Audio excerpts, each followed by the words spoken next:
you got me via narrative, via culture into a sport. So now I'm in the sport. I need the culture. Welcome to Brand Formula, a new podcast focused on the marketing and brands at play in Formula One today. Your hosts are myself, I'm Mordecai, and my co-host is Alyssa Margulis. Between us, we have 30 years of marketing experience across agencies, in-house at brands, digital platforms, content studios, and more. We're also big F1 fans.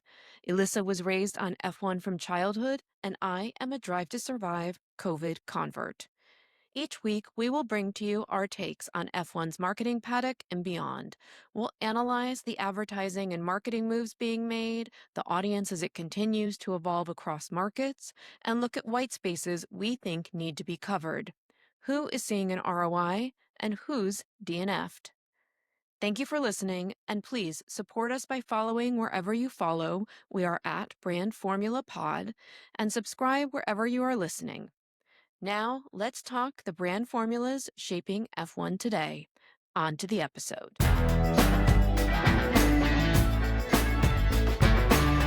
Welcome to Brand Formula. It is episode 10. We're in double digits. We took a week off, so we gave us a little bit of patience before hitting double digits. And honestly, this season, it has just felt like a weird holiday on holidays. I feel like I'm seeing more SpawnCon than actual race time overall. I mean, it just feels nuts. And then there's all these rumors, which is like all we have to go on because nothing's happening on track. And they're like, oh, it's going to be 4 races at the end of the year. And it's a lot going on. How are you? It's so much going on. It almost feels like our weeks have safety cars in them. And every time we're like, start again, try again, because the season has been a little bit all over the place. And I just don't feel like I'm in my fan moment because we keep having a race and then not having a race and then waiting and stuff. It's just too much for me. But I am currently in my own era of very long work weeks and a lot of travel on a plane every 3 or 4 days for the next month. So I feel like I'm getting a little bit of the vibe of what it's like to work in F1 during race season, since I have to be all over the place at all times. But I'm really cannot wait for this race coming up this weekend in Canada because I can't with all the hot takes and the rumors. Like, give me a race to talk about. Absolutely. And I do think it's hilarious that we're talking about like losing our fandom, and we have both decided to wear fan shirts today. We are in merch. Yes, we are. We have We decided to, are. you'll figure out why in a little bit, but yeah, we've absolutely done that. And it's just, yeah, it has been way too much noise of things that people don't know about. I'll give an example for the non F1 people because I'm a Bravo person, and people are like, stop speculating about this show Summer House where everyone's obsessed with the gossip around it. And they're like, just watch the episode and comment on that. And I'm like, I need an episode. I need an episode of I almost watched Max Verstappen this weekend because I was craving I something. know. Same. I will say it has been, in a way, nice to see some of the F1 creators and commentators talking about 24 hours of insert long name that we cannot pronounce. But it at least gave us a little bit of a touch of race commentary. And look, if you like fast cars, then it's fun to be thinking about some of these other types of motorsport. But yeah, I need an F1 car on the track. We're 1 week away, counting down. Yeah.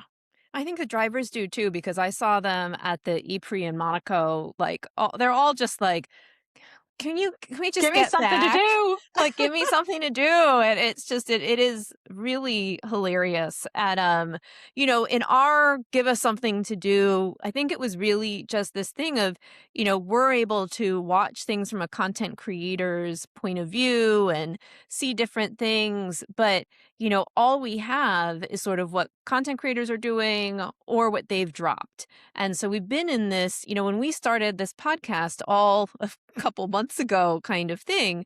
There weren't a lot of people talking about the marketing and branding of F1, but I feel like because of this lull as well, there have been so many more voices. And we did do our due diligence before starting this podcast to see like who was out there. But, and by the way, the more the merrier. Like, this is not a shade. Yeah. I think all the voices are really important. And it's just been so much going on. And one of the things that really stands out is that as we're building towards this needing momentum, you sort of really get this position understanding that this is a luxury sport. And so if we don't have this access to something, it's like we're kept away. And that really can't continue. And so we've been talking about this in our last 9 episodes, but really what we wanted to look at is the need for repositioning here. You know, brand positioning, it sets your North Star. And we've covered great lore of F1, but it really is looking at the Drive to Survive, looking at female fandom. There was always this target audience of luxury. So aspirational, the people that are buying the cars, who's buying your Ferrari, who's buying your Aston Martin. And then there's also this area that we have covered of like the aspirational, which sounds like I'm playing a game here of cigarettes and Benetton. But aspirational luxury can be wealth led. I mean, you lived through that era. I did not. I mean, I guess, sure, I lived through it, although, I was quite a young child at the time, though. Hopefully, my family isn't listening to this, but I remember my first cigarette being a Marlboro Red because I loved my Ferrari and I loved seeing that red car. And I guess is exactly the reason why tobacco is no longer on cars because I was a teenager wanting a Marlboro Red to get that proximity to that lifestyle and that luxury. But it's a very different day now. And that aspirational versus inspirational space from a brand positioning is very, very different. And F1 needs to really think about this. And you brought up the point right now, we're a little bit lost in how to be a part of the F1 community when there's not a race. And so people are grasping at what those are. And that really means the brand isn't necessarily strong enough on its own to continue the conversation and the fandom in between race moments. And strong brand positioning is really about intentionality. It's about building stories that people feel connected to. It's not just fast cars and it's not just a luxury lifestyle. There's something far, far bigger than that. And I know that is what inspired us sending lots of content back and forth to each other this week to talk about F1 and brand positioning because it's kind of a important moment that something needs to change.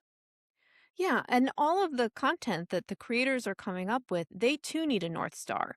They need to be looking at this from a perspective and hop on the train and take their journey with it. You know, the brands that think of content creators as just PR machines aren't leveraging the opportunity. And you do this much more in your day to day of changing that narrative. But brand positioning, it's this North Star of your marketing and comms.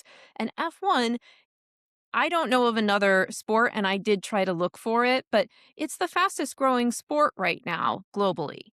I don't see any others that are competing with that, and I tried to see if I was wrong on that front. But that's the space we're in. And that means that something has to change.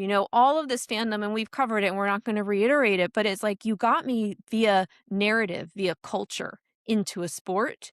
So now I'm in the sport. I need the culture to build and keep me there. And I was just when I was reviewing our episode, I had this funny thing that happens when you don't know everything. So you're going to see a little bit of humility here. But I saw, because we didn't know about this, so that's what I mean. But at the same time that we were planning our episode and recording 2 weeks ago when you were in Miami, there was the first F1 by F1 sponsored female fan viewing party here in London for the Miami GP.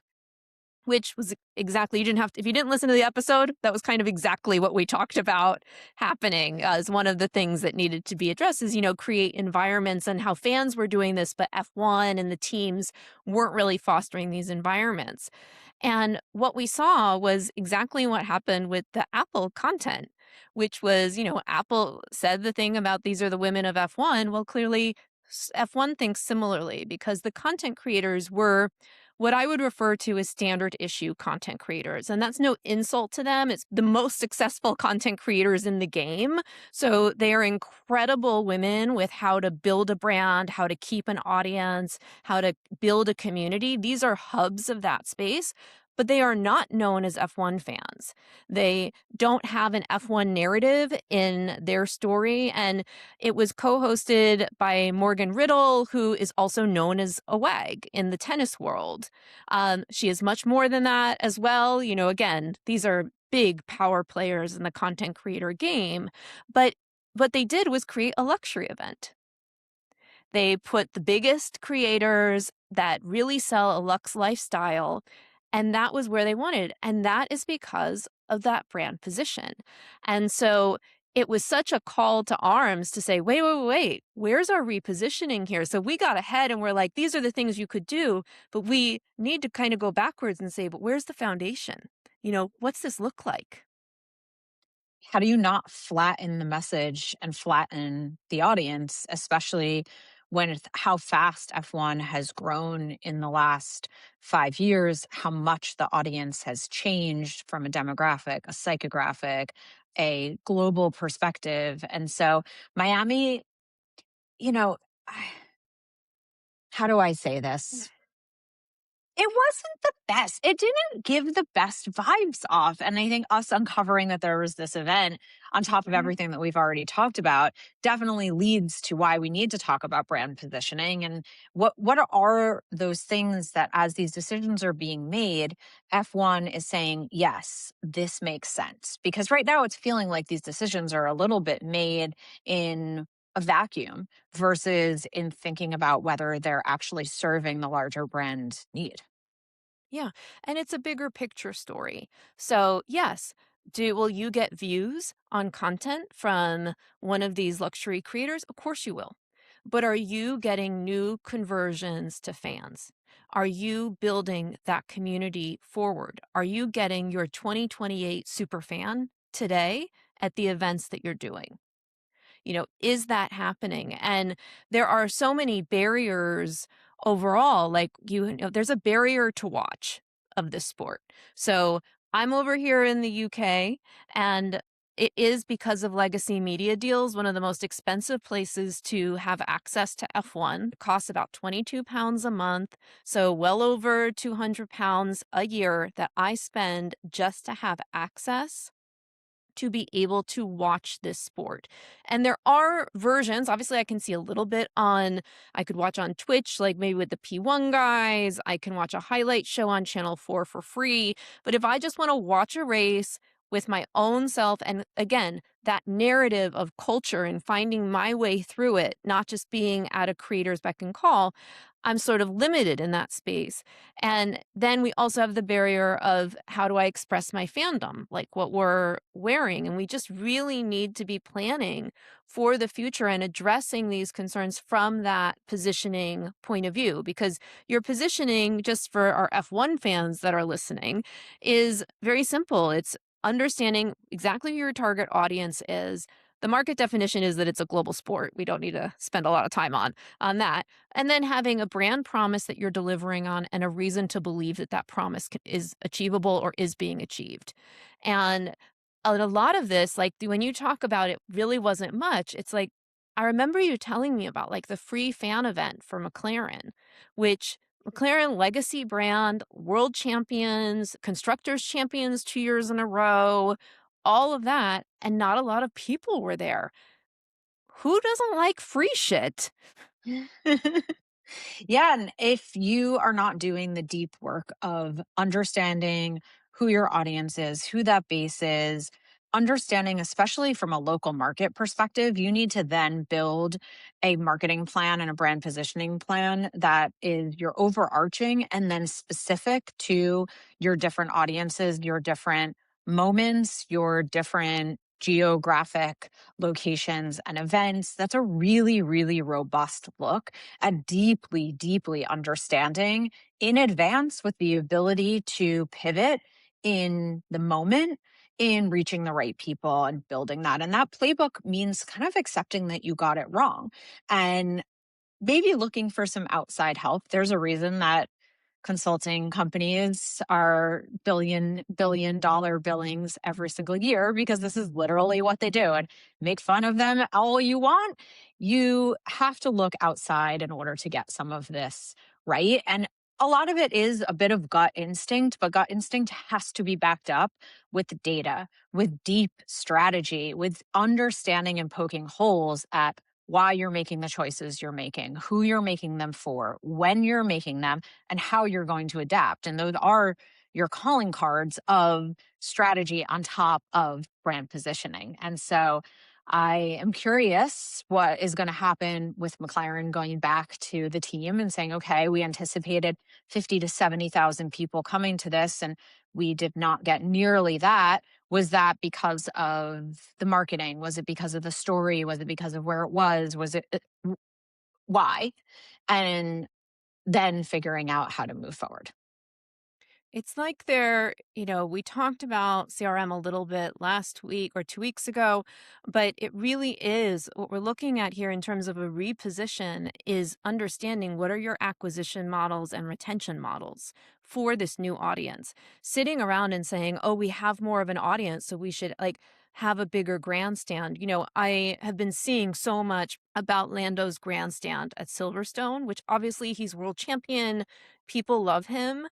But looking at it, I'm like, it's gigantic and there's no squiggles, which is that was the best thing about the Lando grandstand to me was how they were all in their squiggles. And also, there are four other British drivers, including my shirt itself, which is a Silverstone shirt. I'm wearing a Lewis Hamilton, so plus 44. I did one of his drops for when he last won Silverstone. And so I'm wearing that merch, but Lewis also has a grandstand at Silverstone. I'm perfectly all right with George not having one right now. But it's kind of a reactive positioning and not a proper repositioning. And the way that I was thinking about it is, they're staying in this Rolex world, oh, more people want to buy a Rolex. And it's like, no, people want a Swatch. People want to have proximity to luxury, but not everybody has the money for luxury. There's a reason why Rolex operates in scarcity, where only a set amount are made. And I would also say that there is a bit of, if you look in the Reddit communities, Rolex has almost become a little bit of a joke because, for one, there's a massive super fake network where you can pay a couple $1,000s and get a watch that looks, feels, most people will perceive to be a real Rolex. And then you have the proximity to accessibility, but the understanding that there could be luxury attached to that. And Swatch did that in the best way possible this week by partnering with AP and making something that was accessible, but had that luxury cachet to it. And there's so much conversation around this partnership of Swatch and AP. They are I'm going to put it in air quotes, pocket watches. What I've loved is some people absolutely hate it. Some people love it. They're talking about wearing it as a necklace, a bag charm, keychain. I mean, I don't know who would put an $800 Swatch by AP as their keychain, but hey, do you? But what it really showed is that there can be this idea that you can have a luxury product and still make it something that doesn't feel so other. And I think you brought it up, Swatch shut down streets and stores because there was so much interest in it. So they kind of borrowed that drop culture from street style along with the luxury of having it only be a set amount. And so kind of a masterclass in that, and something that I do think F1 needs to think a little bit about, where is that intersection between their partners that are very luxury and unattainable. That's always going to be a part of Mhm. F1. That is what the sport was built on. You're driving $250 million cars around. Like it is a luxury sport, but there can be the other side of it. There can be the places that those things do come together. And it comes back to brand positioning. How do you not alienate your luxury consumers, your luxury audience, but bring in this new community, new storytelling? And let's not forget that the biggest fan base right now, the fastest growing fan base, is 18 to 24-year-old women. And so the same playbook's not going to work. No, but really, you can learn a lot from fashion. Most high profile fashion brands have diffusion lines. They are taking that streetwear idea. Like, obviously, Lewis did the streetwear. I'm an example of it in the shirt that I'm wearing. Like, these are drops that he did. But diffusion lines, Victoria Beckham just had her big launch with Gap. It sold out right away. But then you also have the tiers. Everyone's not buying the couture. Then there's the ready to wear, and then you have these diffusion lines. And it's these I remember years and years ago, I feel like you may remember this too, the newly sold LVMH brand, Marc Jacobs. Remember when Marc by Marc Jacobs you could go in the store and you could buy like an eraser or Oh, I like, do remember remember. that? Yeah. I would I figured save you would. 1999. I got paid in cash for my little retail job on East 8th Street in the East Village at my retail job. And you'd get a hair tie. You would get the easiest entry into the brand, which I think you're also seeing a lot, especially from a Gen Alpha perspective right now, where from this athleisure, aloe, Lululemon, a lot of young women are buying hair clips that just have a logo on them.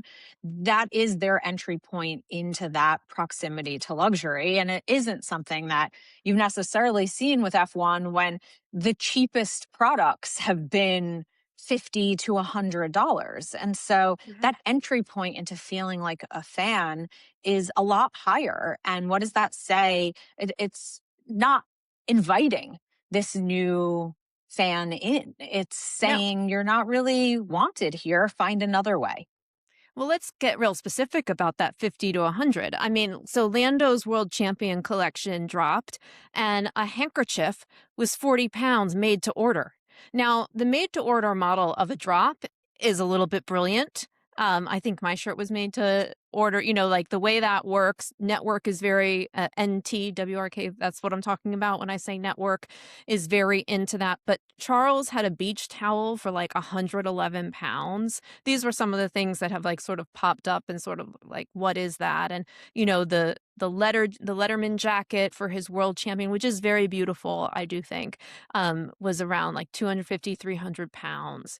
And one of the things that I think is so difficult about this, and one of the things that I also think is the greatest beauty from a brand marketer point of view, is I appreciate all of these price points and playing, but each of these driver brands, each of these team brands, and F1 overall need to be really careful here because the fans, this is such an interesting sport. And I know you are hard. We know that this is hardcore Ferrari. Like, we do know that. But I also know you're a Lewis fan. And that is very common to have what I'll call like non-denominational fandom in F1. Like, I mean, I was raised a Mets fan. I do not get along with Yankees fans. Wait, are you a Yankees fan? Have we talked about this then? Oh, we have No, problems. My dad is from the Bronx. I was raised on the Yankees. We will not be going to baseball games together. we won't be. Only F1. So this is where I think the like slight age gap is also hitting because 86 was a big year for me understanding what sports was. But yeah, so like I went to Mets games and that was just I've always been raised in a culture. I'm in a culture right now with football, so English football, where you do not like Arsenal is probably about to clinch something. I think all of London is going to become a riotous shutdown when that happens tomorrow. And well, most likely, let's see what happens. Life can take an adventure. But fandom is oftentimes very tied to a person, very tied to a specific team. And across F1, there is this understanding that yes, you like drivers, but it's okay to like a driver from another team. It's totally not, no one thinks that you're an insane person for liking, Isaac on Red Bull. and then at the same time being a big Lewis fan, or, you know, any which way you want to cut it, having different appreciations for different people. I love seeing Kimmy win. I'm also enjoying watching George lose. And you will know on this podcast that we do have George shade. And when we say no shade to other hot takes, we actually mean shade to George hot takes. But anyway, I digress. It is very interesting because I know we've talked a little bit about this before, but there's very few sports where you can bifurcate your fandom in the way that you can in Formula One. So I have a Ferrari literally tattooed on my body. I am a huge Lewis fan. I also learned how to drive on a decrepit old Mercedes that had no power steering. And so I love Mercedes. Also, I have a long time appreciation for that brand from a consumer perspective. And when I got back into F1, I was more of a Mercedes fan because I did love Lewis. Well, I will always wear Ferrari merch. I will always be a dedicated Ferrari fan. Sometimes you got to step out a little bit and like have a side piece with another brand or another driver. And it is a very, very unique proposition within F1. And when we're talking about brand positioning, the awareness of that and how that comes into building fan bases, and to your point, to get people down that funnel is a lot harder because you're not starting necessarily from the same place with each fan. And so, how do you create that marketing funnel and create that brand positioning when you might have one fan that has four different consumer personas at one time? And how do you integrate all of the data you have about them and the understanding of where they go and how they consume content when it is so vastly different potentially on a day to day, depending on who they're rooting for? And you're speaking of something that all brands have to tackle right now, which is that the 18 to 24-year-old female, middle income single is really not a demographic that you target anymore. It's much more nuanced in that. And when we think about, we talked about CRM strategies last week and these, acquisition models, but it really is that they're also starting at, oh, you watched Drive to Survive. Now you're a committed fan. So like I'm a perfect example of like a stage 4 CRM. So like I watched Drive to Survive. I couldn't not have it, so I now pay for Sky every month. And, I think now we have a podcast, so I think I'm at stage 12 in We've in jumped acquisition ahead. and retention. Yes. So like I don't worry about me. I'm not your target market here. With that, but where is the beginning of that? So where is, I'll call it like the ALEC, which is like where is that A for awareness? So just that, where are you seeing F1? You're hearing it from people. I encounter people all the time that are like, oh, you like F1. And honestly, the first thing I usually hear is, my dad used to have it on Sundays. Like it's still in that Valid. place for people. Yeah. Absolutely. But it's like, how are people just stumbling upon your brand? And this is going for not just F1 as a whole, but the teams and the drivers. How are people stumbling upon you? I think we have a really good example of both now Charles and Carlos being L'Oreal men. Like they're stumbling upon drivers now. That didn't happen all the time before. And then like your L for the ALEC is like light touch offerings, something low cost, like the Channel 4 that I mentioned, which shows it, or just a little ability to like, oh, I'm going to follow this person. Maybe I'm going to follow Carlos because I find him handsome in his L'Oreal ads. But then it's like a stage 3 of what's that introductory engagement. So now we're going to be at like a tenor for product. Like, what is that? So how do I become a fan in that space? Now I'm following content creators. Maybe I want to get a handkerchief that's £5. I'm not ready to buy the drop as it comes from Lando for £40. But on the brand perspective, also, how are you monetizing that person? You should be making money by their mere interest in your engagement and stop thinking that they're giving you money to show they're interested. It's a mutual appreciation society. And then getting to that stage 4 of, okay, I'm going to be a committed fan. I'm going to find the platform that allows me to watch. And I did wanna ask you about this. I mentioned, like, what I pay for Sky, but they have been exploring some. I don't think they've repositioned, but they've been exploring new models, and you are in that with the Apple TV opportunity. So I have to pay the £22 a month, but I don't know if you had Apple TV before. I have Apple TV now, so if I was in the States, winner. And you get this access. Now they're also doing the Netflix, which we'll see with Canada, and there's the IMAX opportunities. Are you even I know this crazy season that we've had is not really one to find a par from, but have you seen a change in people talking about F1 a little bit more now that there's a little bit more accessibility? I haven't. I really haven't. And I think, honestly, the change that I've maybe seen is that because we share brand formulas social content on our personal social networks, I Mhm, see a lot of people that maybe didn't know that I was this much of a fan saying something or saying, "Oh, I listened and I learned so much," or asking questions about F1, or saying now they're going to watch a race because they have no idea what we're talking about and want to. So I think that part has been really interesting, but I live a little bit maybe in a bubble. I work from home, so I'm not having the water cooler talk after mhm. races and seeing a bunch of people that might not know they're F1 fans if they don't come all together. In my previous organization, I started an F1 fantasy league. Actually, my last two jobs, I won both, just letting everybody know.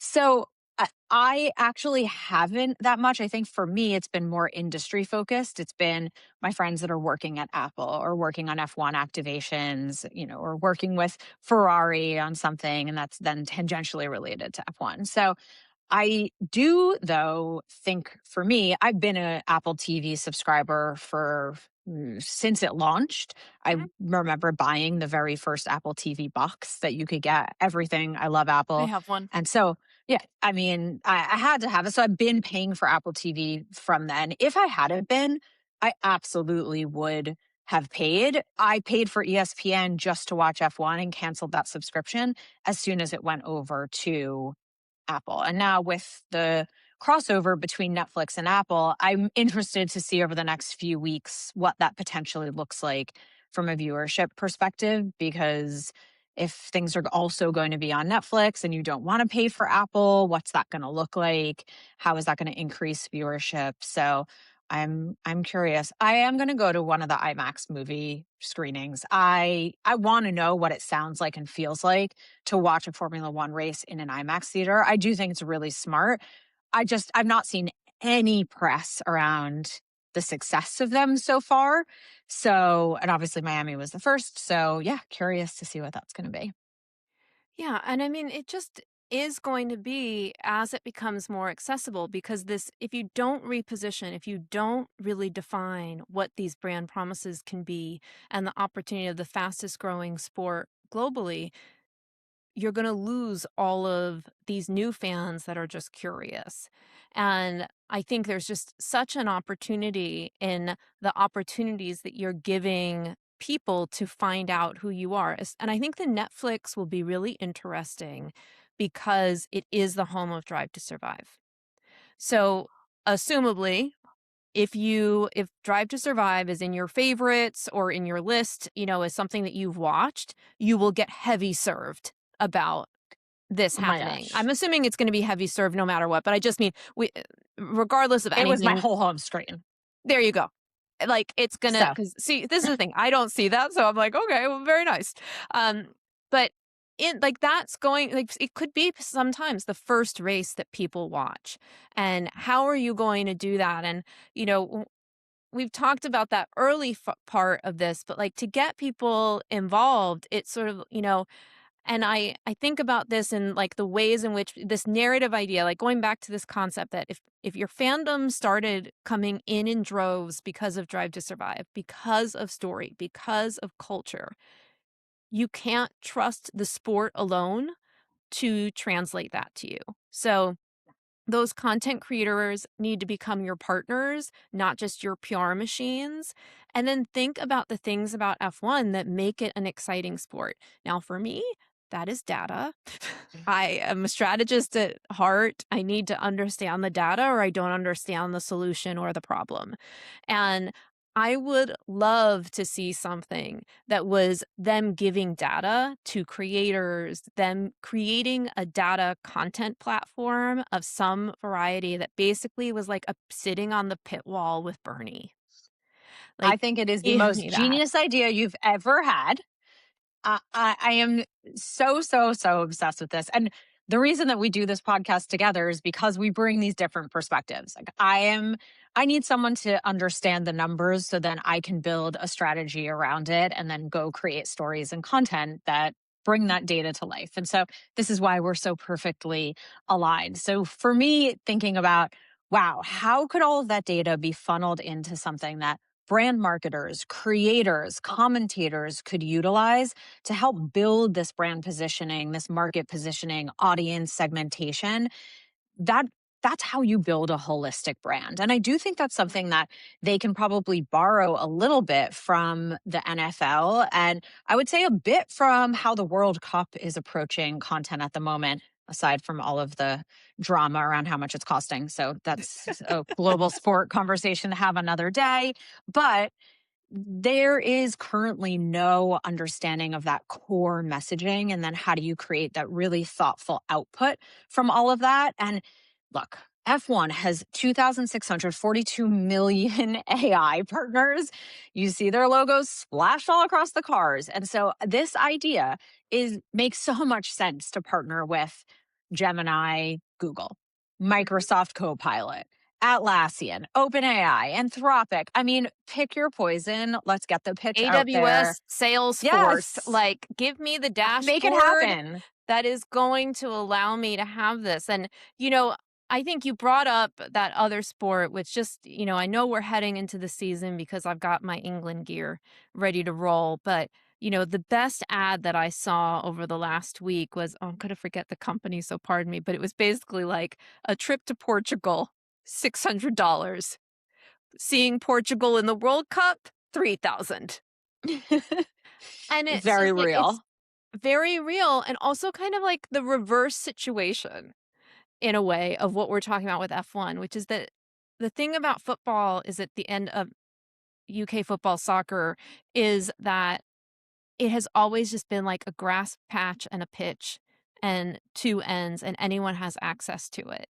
And so there's always been this belief that you could move forward. Ian Wright just got a biopic. I don't know how familiar you are with him, ex-England Arsenal player, and he's getting this biopic because he didn't go through the academies. He like had a job and then ended up being this huge football star and now commentator. That story is possible. That story is not so possible for an F1 driver. Oh no, I was just saying Lewis is a good example, or of someone but that was someone gave him a chance and heavily financially supported. Yeah, I mean, look, Lando, you can say current world champion. Same. He had to be velcroed into his cart when he was first starting because he was too small to be in the cart. So he was literally velcroed into it. I mean, adorable, but he came from a ton of money and a ton of opportunity. And we've always talked about that barrier to entry into becoming a driver. There's a barrier of entry if you're a man, and if you're a woman, it's even farther. And please go read Susie Wolf's book.